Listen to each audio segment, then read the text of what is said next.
പ്രതിഭേ, രാഹുൽ മാങ്കൂട്ടം ആകെ മൊത്തം കുഴപ്പക്കാരനാണ്. രാഹുൽ മാങ്കൂട്ടത്തിനെ ഒളിഞ്ഞും തെളിഞ്ഞും പറഞ്ഞ് രസിച്ച് കഴിയുന്നില്ല ഭരണപക്ഷത്തെ MLA മാർക്ക്.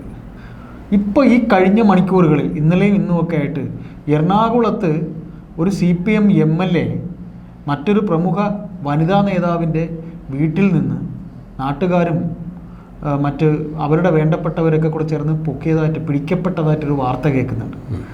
അതൊന്നും ഇവിടുത്തെ മുഖ്യമന്ത്രി പിണറായി വിജയൻ അറിയുന്നില്ലേ?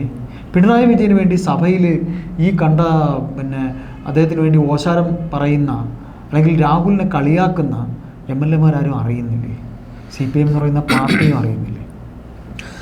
അത് അയ്യപ്പദാസായി. ഇപ്പം ഞാനും അത് മെട്രോ വാർത്തയിൽ കണ്ടിരുന്നു. അത് മെട്രോയാണ് അത് ആദ്യം പുറത്തു വിട്ടത്. അതിൽ പറഞ്ഞേക്കണത് എറണാകുളം ജില്ലയിലുള്ള ഒരു MLA, എറണാകുളം ജില്ലയിലെ MLA എന്ന് പറഞ്ഞാൽ നമുക്ക് കുന്നത്തുനാട്, വൈപ്പിൻ, കോതമംഗലം, കൊച്ചി, കളമശ്ശേരി. അതിൽ മെട്രോ വാർത്തയിൽ പ്രത്യേകം എടുത്ത് പറഞ്ഞിട്ടുണ്ട് കളമശ്ശേരി MLA മന്ത്രി കൂടിയായ രാജീവ് അല്ല എന്ന് പറഞ്ഞിട്ടുണ്ട്.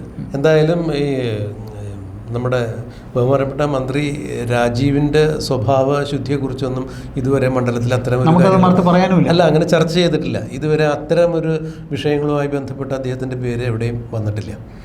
അപ്പോൾ അതുകൊണ്ട് തന്നെ മെട്രോ വാർത്ത തന്നെ അടിവരായിട്ട് പറയുന്നുണ്ട് മന്ത്രി രാജീവ് അല്ല. പിന്നെ ബാക്കിയുള്ള 4 MLA-മാരാണ് ഈ പറയുന്ന കുന്നത്തുനാട്, വൈപ്പിൻ, കൊച്ചി, കോതമംഗലം. ഇതിലാരാണ് എന്ന് മെട്രോ വാർത്തയിൽ പറഞ്ഞിട്ടില്ല. അതായത് ഒരു പുകമറ സൃഷ്ടിക്കുന്ന രീതിയിലാണ്. പക്ഷേ ഈ വനിതാ നേതാവ് ആരാണ് എന്നുള്ളതിന് ചില സൂചനകളൊക്കെ കിട്ടുന്നുണ്ട്. അതായത് പറവൂരിലുള്ള ഒരു വനിതാ നേതാവ്, ഈ വനിതാ നേതാവിൻ്റെ വീട്ടിൽ ഈ MLA, എറണാകുളം ജില്ലയിലെ ഒരു MLA ഫോൺ ചെയ്തിട്ട് രാവിലെ ചെല്ലുന്നു എന്ന് പറഞ്ഞാൽ 1-2 കുറച്ചുകൂടി നമ്മളൊന്ന് പുറകോട്ടേക്ക് സഞ്ചരിക്കണം. വാർത്ത പറയണത് എങ്ങനെയാണ്? ഈ വനിതാ നേതാവിൻ്റെ വീട്ടിൽ ഭർത്താവ് പൊതുപ്രവർത്തകൻ തന്നെയാണ്. അപ്പോൾ അത്യാവശ്യം സാമ്പത്തിക ചുറ്റുപാടുള്ള ആളുകളാണ് അവർ. രാവിലെ അദ്ദേഹം കാർ കൊടുത്തിട്ട് പോകുന്നു. ഞാൻ വൈകുന്നേരം രാത്രിയിലേ വരുള്ളൂ, കാരണം വേറെ 1-2 പരിപാടികളുണ്ടെന്ന് പറയുന്നു. അദ്ദേഹം കാർ കൊടുത്തിട്ട് പോകുന്നു. അപ്പോൾ ഇവരുടെ വീടിൻ്റെ ഒരു പ്രത്യേകത എന്ന് പറഞ്ഞിട്ടുണ്ടെങ്കിൽ 2 കീ ഉണ്ട്. ഇപ്പോൾ ഭാര്യയും ഭർത്താവും പൊതുപ്രവർത്തകൻ്റെ പേരിൽ അവരെപ്പോഴൊക്കെ പോകണത് എപ്പോഴൊക്കെ വരണമെന്ന് അവർക്കറിയില്ല. അപ്പോൾ 2 കൂട്ടരും 2 കീ കയ്യിൽ വയ്ക്കാറുണ്ട്. സ്പെയർ കീ ഉണ്ട്. അപ്പോൾ ഭർത്താവ് പുറത്തു പോയി രാത്രി വരുള്ളൂ എന്നാണ് പറഞ്ഞ് പോയ ഭർത്താവ് അദ്ദേഹത്തിൻ്റെ പരിപാടി കഴിഞ്ഞ് വൈകുന്നേരം ഒരു പരിപാടിയിൽ സംബന്ധിക്കാനുള്ളതിൻ്റെ പേരിൽ ഉച്ചയായപ്പോഴേക്കും വീട്ടിൽ തിരിച്ചെത്തി. മെട്രോ വാർത്ത ഇങ്ങനെയാണ് പറയണത്. വീട്ടിൽ തിരിച്ചെത്തിയിട്ട് അദ്ദേഹം ഡ്രസ്സ് മാറിയിട്ട് പുറത്തേക്ക് വീണ്ടും പോകാൻ വേണ്ടിയിട്ട് കതകിൽ സ്പെയർ കീ ഇട്ട് തുറന്നു. അപ്പോൾ ഈ സ്പെയർ കീ ഇട്ട് തുറന്നു കഴിഞ്ഞപ്പോൾ കതക് തുറക്കാൻ പറ്റുന്നില്ല. അപ്പോൾ ഭാര്യ അകത്തുണ്ട് എന്ന് കരുതിയിട്ടാണ് അദ്ദേഹം പുറകിലൂടെ ചെന്ന് പുറകിലെ വാതിൽ പൂട്ടിയിട്ടിരിക്കുകയാണ്. ഭാര്യ പൊതുപ്രവർത്തക കൂടിയാണല്ലോ. അങ്ങനെ കുറച്ച് നേരം അദ്ദേഹം കതകിലൊക്കെ മുട്ടി, യാതൊരു അനക്കമില്ല. പിന്നെ അദ്ദേഹം ഭാര്യയുടെ ഫോണിൽ വിളിച്ചിട്ടും ഫോൺ എടുക്കുന്നില്ല. അപ്പോൾ കതക് പുറമേന്ന് കീയിട്ട് തുറന്നിട്ട് തുറക്കാൻ പറ്റാതെ ആയപ്പോൾ അകത്തുനിന്ന് പൂട്ടിയതുകൊണ്ടാണല്ലോ തുറക്കാൻ പറ്റാത്തത്. അപ്പോൾ ആളകത്തുണ്ട് എന്നുള്ളത് അദ്ദേഹത്തിന് മനസ്സിലായി. അദ്ദേഹത്തിൻ്റെ ഭാര്യയാണ് അകത്തുള്ളത്. ഇനി എന്തെങ്കിലും ഒറ്റയ്ക്ക് താമസിക്കുമോ അല്ലെങ്കിൽ ഒരാളകത്ത് പെട്ടുപോയോ, എന്തെങ്കിലും അസുഖം വന്നോ, പലർക്കും അങ്ങനെയൊക്കെ വരാമല്ലോ. അങ്ങനെ വളരെ ആശങ്കയായി പുള്ളി അയൽവക്കക്കാരെയൊക്കെ കൂട്ടി. കാരണം എന്താണ് സംഭവിച്ചതെന്ന് അറിഞ്ഞുകൂടാ. അപ്പോൾ അയൽവക്കക്കാരെയൊക്കെ കൂട്ടി വീടിന് പുറകുവശത്ത് ചെന്ന് നോക്കി, കതകൊക്കെ അടച്ചിട്ടേക്കാണ്, ജനലുമൊക്കെ അടച്ചിട്ടേക്കാണ്. വീണ്ടും മുൻവശത്ത് പൂട്ടിയിട്ടിരിക്കുന്ന കതകിൽ കീ വെച്ച് തുറക്കാൻ ശ്രമിച്ച കതകിൽ ചവിട്ടി പൊളിക്കാൻ നോക്കി. പക്ഷേ സാമാന്യം നല്ല രീതിയിൽ ബന്ധവശമായിട്ട് ഉണ്ടാക്കിയേക്കണ, നല്ല സ്ട്രോങ് ആയിട്ട് ഉണ്ടാക്കിയേക്കണ കഥകാരന് ചവിട്ടി പൊളിക്കാൻ പറ്റുന്നില്ല. അങ്ങനെ കുറച്ചു നേരം അങ്ങനെ ചവിട്ടിൽ കലാപരിപാടികൾ തുടർന്നു കഴിഞ്ഞപ്പോൾ മെട്രോ വീണ്ടും തുടരാണ്. അകത്തുനിന്ന് കുറ്റി ഊരണ ശബ്ദം കേട്ടു കതകിൻ്റെ. വേഗം കതക് തുറന്നു കഴിഞ്ഞപ്പോൾ ഭാര്യ ഇങ്ങനെ വിയർത്ത് കുളിച്ച് വിഷണ്ണയായി നിൽക്കുന്നുണ്ട്. പൊതുപ്രവർത്തകയായ ഭാര്യ, അത് ഒരു CPM നേതാവ് തന്നെയാണ് കേട്ടോ. CPM-ൻ്റെ വനിതാ പ്രവർത്തകയാണ്. അവിടെ ആശങ്കകളില്ല. ഈ 4 MLA-മാർ ആരാണെന്നുള്ളതിന് മാത്രമേ മെട്രോ വാർത്ത ആശങ്ക പറഞ്ഞിട്ടുള്ളൂ.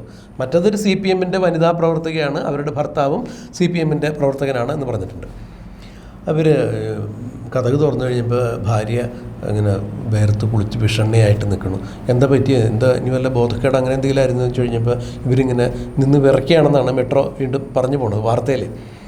ഒരു ഡിറ്റക്റ്റീവ് നോവലൊക്കെ വായിക്കുന്ന പോലെ തന്നെ നമ്മൾ ഈ വാർത്ത വായിച്ചു പോണത്. നമ്മൾ മാധ്യമപ്രവർത്തകരായതിൻ്റെ പേരിൽ ഇത്തരം വാർത്തകൾ നമുക്ക് ശ്രദ്ധിക്കാതിരിക്കാൻ പറ്റില്ലല്ലോ. അപ്പോൾ ഇവരിൽ നിന്ന് വിറച്ചു കഴിഞ്ഞപ്പോൾ എന്താണ് എന്ന് ചോദിച്ചിട്ട് തിരിഞ്ഞു നോക്കി കഴിഞ്ഞപ്പോൾ എറണാകുളം ജില്ലയിലെ ഒരു MLA അദ്ദേഹം അടിയിലൊരു ബനിയൻ മാത്രം മുണ്ടെടുത്തിട്ട് ഇങ്ങനെ അവിടെ നിന്ന് അദ്ദേഹവും തലകുമ്പിട്ട് വേർക്കുന്നുണ്ട്. അപ്പോൾ എന്താണ് ഏതാണെന്നൊക്കെ ചോദിച്ച് ആളുകളും ബഹളമൊക്കെ ആയി കഴിഞ്ഞപ്പോൾ അവരുടെ വീടിനകത്തുള്ള ഒരു മുറി തുറന്ന് MLA അകത്ത് കയറി വീണ്ടും MLA പിടിച്ചു വലിച്ച് നാട്ടുകാർ താഴെയിട്ട് ചവിട്ടിക്കൂട്ടി എന്നാണ് പറയണത്. പിന്നെ ഈ വനിതാ നേതാവിൻ്റെ ഭർത്താവ് വനിതാ നേതാവിനെ ഭേദ്യം ചെയ്യാൻ തുടങ്ങി. എന്താ അവരകത്ത് വിളിച്ച് കയറ്റിയത്, എന്തായിരുന്നു പരിപാടി, എന്താ കഥക് തുറക്കാണ്ടിരുന്നത്. നേരെ സംസാരിക്കാൻ വരുന്ന ആളാണെങ്കിൽ ഇനിയിപ്പോൾ കഥക് അടച്ചിട്ട് സംസാരിക്കണമെന്നില്ലല്ലോ. ഇനിയിപ്പോൾ പൊതുപ്രവർത്തനം എന്ന രീതിയിൽ ഒരു MLA കാണാൻ വന്നു, അതിന് വനിതാ നേതാവിനെ കാണാൻ വന്നതിന് എന്താ കുഴപ്പം, അതിന് കഥക് അടച്ചിട്ട് സംസാരിക്കണേ എന്താ കാര്യം. ഇപ്പോൾ കഥക് അടച്ചിട്ട് സംസാരിക്കുകയാണെന്ന് വിചാരിക്കുക, ആരെങ്കിലും വന്ന് മുട്ടുമ്പോൾ കഥക് തുറക്കാമല്ലോ, അവരുടെ വീടല്ലേ. ഇനിയിപ്പോൾ സ്വകാര്യ സംഭാഷണമാണ് നടക്കണമെന്നുണ്ടെങ്കിൽ കഥക് തുറക്കുക, അവരുടെ ഭർത്താവാണല്ലോ. ഫോണിൽ വിളിച്ചപ്പോഴെങ്കിലും മനസ്സിലായില്ലേ ഭർത്താവാണ് പുറമേന്ന് വിളിക്കുന്നത്. അപ്പോൾ അവിടെ എന്തോ ഒരു അവിഹിതമായൊരു ബന്ധം നടന്നിട്ടുണ്ട്, അല്ലെങ്കിൽ അത്തരത്തിലുള്ള ഒരു പരിപാടിയാണ് അവിടെ നടന്നതെന്നാണ് മെട്രോ പറയണത്, നമ്മൾ പറയണതല്ല. ഇതെന്തുകൊണ്ട് നമ്മൾ വാർത്തയാക്കണു എന്ന് ചോദിച്ചു കഴിയുമ്പോൾ അതിന് നമ്മൾ പറയാം, അതിലേക്ക് വരാം. ഈ ഭർത്താവ് MLA നാട്ടുകാരെ കൂടി ചവിട്ടി കൂട്ടുന്നു, ഭാര്യയെ ഭേദ്യം ചെയ്യണു. എന്തിനാണ് MLA അകത്ത് വിളിച്ചു വരുത്തിയത്, ഇവരറിയേണ്ട എന്തെങ്കിലും വരില്ല എന്ന് മനസ്സിലായല്ലോ. അങ്ങനെ ഈ ഭാര്യയും ഭർത്താവും തമ്മിൽ വടംവലി നടക്കുന്നതിൻ്റെ ഇടയിൽ MLA ഇറങ്ങി ഓടി. MLAയുടെ കാറ് വീടിന് 1/2 കിലോമീറ്റർ അപ്പുറത്ത് കൊണ്ടുവന്ന് പാർക്ക് ചെയ്തതിന് ശേഷമാണ് MLA ഇങ്ങോട്ട് പോകുന്നതെന്ന് പറഞ്ഞു. അപ്പോൾ ഓടുന്നതിൻ്റെ ഇടയിൽ ഓട്ടോറിക്ഷ വന്ന് കൈ കാണിച്ച് നിർത്തി കാറിൻ്റെ അടുത്ത് ചെന്ന് ആ കാറിൽ കയറി രക്ഷപ്പെട്ടു എന്നാണ് മെട്രോ വാർത്ത പറഞ്ഞു വയ്ക്കുന്നത്. എന്തുകൊണ്ട് നമ്മൾ ഈ വാർത്ത എടുത്തു എന്ന് പറയാൻ കാരണം, കഴിഞ്ഞ ഒരു 2 ആഴ്ച കാലമായിട്ട് രാഹുൽ മാങ്കൂട്ടത്തിൽ എന്ന് പറയുന്ന പാലക്കാട് MLA യൂത്ത് കോൺഗ്രസിൻ്റെ അധ്യക്ഷ സ്ഥാനത്ത് ഇരുന്നിരുന്ന ആളെ സ്ത്രീ പീഡന പരമ്പരകൾ ഉയർത്തിക്കൊണ്ട് CPM അതിനിശിതമായിട്ട് കീറി മുറിക്കുന്ന കാഴ്ചയാണ് കണ്ടത്. രാഹുൽ മാങ്കൂട്ടത്തിൽ സ്ത്രീ പീഡനത്തിൽ അകപ്പെട്ടിട്ടുണ്ടെങ്കിൽ തീർച്ചയായിട്ടും ഇന്ത്യയിലെ വ്യവസ്ഥാപിതമായ നിയമപ്രകാരം അങ്ങോരുടെ പേരിൽ തെറ്റ് കണ്ടിട്ടുണ്ടെങ്കിൽ ശിക്ഷിക്കട്ടെ. നമുക്ക് രാഹുൽ മാങ്കൂട്ടത്തിൽ പീഡിപ്പിച്ച ആളാണെങ്കിൽ നമുക്ക് രാഹുൽ മാങ്കൂട്ടത്തിനെ ന്യായീകരിക്കേണ്ട യാതൊരു ആവശ്യമില്ല, ആരെയും വെള്ളപൂശേണ്ട ഒരു ആവശ്യകത നമുക്കില്ല. പക്ഷേ രാഹുൽ മാങ്കൂട്ടത്തിനെതിരെ ഒരു സ്ത്രീയും ഒരു കോടതിയിലും പോലീസ് സ്റ്റേഷനിലും പരാതി കൊടുക്കാത്തതിൻ്റെ അടിസ്ഥാനത്തിൽ പരാതിക്കാർ ഇല്ലാതെ സ്വമേധയാ ക്രൈംബ്രാഞ്ചും പോലീസും അന്വേഷണം നടത്തുന്നു. ഇവിടെ നിയമസഭയിൽ 15ാം നിയമസഭയിൽ 14ാം സമ്മേളനം നടക്കുന്ന സമയത്ത് രാഹുൽ മാങ്കൂട്ടത്തിൽ ചെന്നിട്ടുണ്ടായിരുന്നു. അന്ന് വലിയ കുഴപ്പമൊന്നും ഉണ്ടായില്ല, കാരണം അനുശോചന സമ്മേളനമായിരുന്നു. പിറ്റേ ദിവസം മുതൽ പ്രതിപക്ഷവും ഭരണപക്ഷവും ഈ കാര്യത്തിൽ വാഗ്വാദം നടന്നുകൊണ്ടിരിക്കുകയാണ്. ഇപ്പോഴും നിയമസഭ നടന്നു. ഭരണപക്ഷത്തിന് ഒരു ഇതടിക്കുന്ന പോലെ ഇടയ്ക്കിടയ്ക്ക് ഇങ്ങനെ ഒരു കുത്തു കൊടുക്കണ പോലെ. ഇപ്പം ഇന്നലെ മന്ത്രി വീണ ജോർജ് തന്നെ ഞങ്ങൾ ശിശുക്കളുടെ മരണനിരക്ക് എന്നൊക്കെ പറഞ്ഞപ്പോൾ അതിനെ ഒരു കുത്തുകുത്ത ഗർഭം ഞങ്ങൾ ഇല്ലാതാക്കുന്നതല്ല ആളുകളല്ല, ഞങ്ങൾ ഗർഭസ്ഥ ശിശു മുതൽ ആ കുട്ടി പ്രസവിച്ച് 2 വയസ്സ് ആകുന്നതുവരെ അതിനെ സംരക്ഷിക്കുന്ന പദ്ധതികളാണ് ഞങ്ങളുടെ ക്യാപ്റ്റനായ പിണറായി വിജയൻ ആവിഷ്കരിച്ച് നടപ്പാക്കുന്നതെന്നൊക്കെ പറഞ്ഞ് ആ പ്രസംഗത്തിനിടയിൽ രാഹുലിനെ കുത്താൻ നോക്കി പ്രതിപക്ഷ നേതാവ് കയറി ഇടങ്കോലിട്ട് നിങ്ങൾ എന്തിനാ ദുസൂചനയോടുകൂടി സംസാരിക്കുന്ന മന്ത്രി എന്ന് ചോദിച്ച് പ്രശ്നങ്ങളൊക്കെ ഉണ്ടായി. അപ്പോൾ രാഹുൽ മാങ്കൂട്ടത്തിൻ്റെ സ്ത്രീ പീഡന കേസുമായിട്ട് ബന്ധപ്പെട്ട് നിരന്തരം വിഷയങ്ങളുണ്ടാക്കുന്ന ആളുകൾ ഇവർക്ക് നേതൃത്വം കൊടുക്കണം എന്തായാലും മുഖ്യമന്ത്രിയാണല്ലോ. മുഖ്യമന്ത്രി നേരിട്ട് ക്രൈംബ്രാഞ്ചിനെ വിളിച്ച് പറഞ്ഞല്ലോ രാഹുൽ മാങ്കൂട്ടത്തിനെതിരെ കേസെടുക്കാൻ, പരാതിക്കാരുണ്ടല്ലോ എന്ന് പറഞ്ഞല്ലോ. ഈ വനിതാ നേതാവിൻ്റെ ഭർത്താവ് തന്നെ CPM-കാരനായ എറണാകുളം ജില്ലക്കാരനായ MLA അവരുടെ വീട്ടിലിട്ട് ചവിട്ടിക്കൂട്ടി ഈ വനിതാ നേതാവിൻ്റെ കിടപ്പ് മുറിയിന്ന് വേർത്ത് കുളിച്ച് നിൽക്കുന്ന രീതിയിൽ അടിവസ്ത്രം മാത്രം ഇട്ടിട്ട് MLA-നെ പിടിച്ചു കഴിഞ്ഞപ്പോൾ വിവരം എന്തായാലും ഇൻ്റലിജൻസ് ഇത്ര വിപുലമായ രീതിയിലുള്ള ആഭ്യന്തര വകുപ്പ് മന്ത്രി കൂടിയായ പിണറായി വിജയൻ അറിഞ്ഞു കാണണമല്ലോ. നിയമസഭാ സമ്മേളനം നടക്കുന്നതിൻ്റെ പേരിൽ ചിലപ്പോൾ കൂടുതലായിട്ട് അദ്ദേഹത്തിന് അതേക്കുറിച്ച് ശ്രദ്ധിക്കാനൊന്നും നേരം കിട്ടിയിട്ടുണ്ടാവില്ല. പക്ഷേ ഇത് കേട്ട് കാണുമല്ലോ.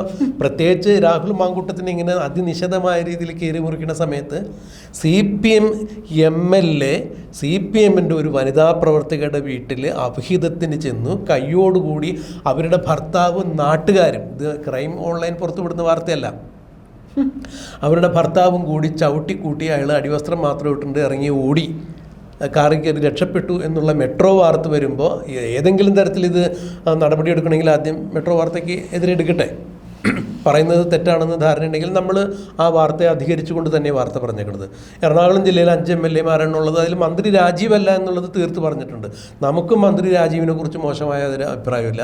മോശമായ അഭിപ്രായം രാജീവിനെ കുറിച്ചില്ല എന്നല്ല, ഈ രാജീവിനെ കുറിച്ച് മാത്രമല്ല, കുന്നത്തുനാട് MLA കുറിച്ചോ വൈപ്പിനിലെ MLA കുറിച്ചോ കോതമംഗലത്തെ MLA കുറിച്ചോ കൊച്ചിയിലെ MLA കുറിച്ചോ ഒന്നും നമുക്ക് മോശമായിട്ടൊന്നും പറയാനില്ല. ആരെക്കുറിച്ച് നമ്മൾ മോശമായിട്ട് പറഞ്ഞിട്ടില്ല. പക്ഷേ CPM-ൻ്റെ എറണാകുളം ജില്ലക്കാരനായ MLA ആണ് ഒരു വനിതാ നേതാവിൻ്റെ കട്ടിലിനടിയിൽ നിന്ന് പിടിച്ച് ഭർത്താവ് തന്നെ ചവിട്ടിക്കുട്ടി നാട്ടുകാരും കൂടി ചവിട്ടി പിടിച്ചിട്ട് ഓടിപ്പോയത്. ഇതെന്തായാലും നിയമസഭ കൂടുമ്പോൾ രാഹുൽ മാങ്കൂട്ടത്തിനെതിരെയുള്ള സ്ത്രീപീഡന കഥകൾ പറയുന്നവരെ ചർച്ച ചെയ്യുന്ന ആളുകൾ ഇത് അറിഞ്ഞു കാണണമല്ലോ. എറണാകുളം ജില്ലയിലെ വിഷയം കൂടെ ഒന്ന് ചർച്ച ചെയ്യണ്ടേ? എറണാകുളം ജില്ലയിലുള്ള MLA-മാർ എന്തായാലും ഇപ്പോൾ നിയമസഭയിൽ ഉണ്ടാവണം. എന്തായാലും വി.ഡി. സതീശനും അദ്ദേഹത്തിന്റെ സുഹൃത്തുക്കളായ MLA-മാർ ഈ വിഷയവും കൂടെ ഒന്ന് അതുകൂടി പറയുന്നുണ്ട്. ഈ പ്രശ്നം കൂടുതൽ വഷളാകാതിരിക്കാൻ വേണ്ടി ഒരു പ്രാദേശിക നേതാവ് ഇടപെട്ടിട്ടാണ് ഈ വനിതാ നേതാവിൻ്റെ ഭർത്താവിനെ അടക്കി നിർത്തിയത് എന്ന് പറയുന്നുണ്ട്. അപ്പോൾ എന്തായാലും മറ്റൊരു കാര്യം കൂടി പറയാം. ഒരു വനിതാ നേതാവ് ഇപ്പോൾ ഒരു പോസ്റ്റ് ഇട്ടിട്ടുണ്ട്. അവരുടെ പേര് നമ്മൾ വെളിപ്പെടുത്തുന്നില്ല. അപ്പോൾ അത് സ്വന്തം ലൈംഗിക ദാരിദ്ര്യവും അല്ലെങ്കിൽ വിവസ്ത്രയാക്കപ്പെട്ട അവസ്ഥയിലൊക്കെ ഉള്ള ആളുകൾ അവരുടെ മാനാഭിമാനങ്ങളൊക്കെ മറച്ചു പിടിക്കുന്നതിനോ അല്ലെങ്കിൽ അത് സംരക്ഷിക്കുന്നതിനോ ഒക്കെ വേണ്ടിയിട്ട് ഇത്തരം ചില കഥകൾ പറയും എന്ന് പറഞ്ഞിട്ട് ഒരു വനിതാ നേതാവ് പോസ്റ്റ് ഇട്ടിട്ടുണ്ട്. അപ്പോൾ ആ വനിതാ നേതാവ് എന്തിനാ പോസ്റ്റ് ഇട്ടെന്ന് നമുക്കറിയില്ല.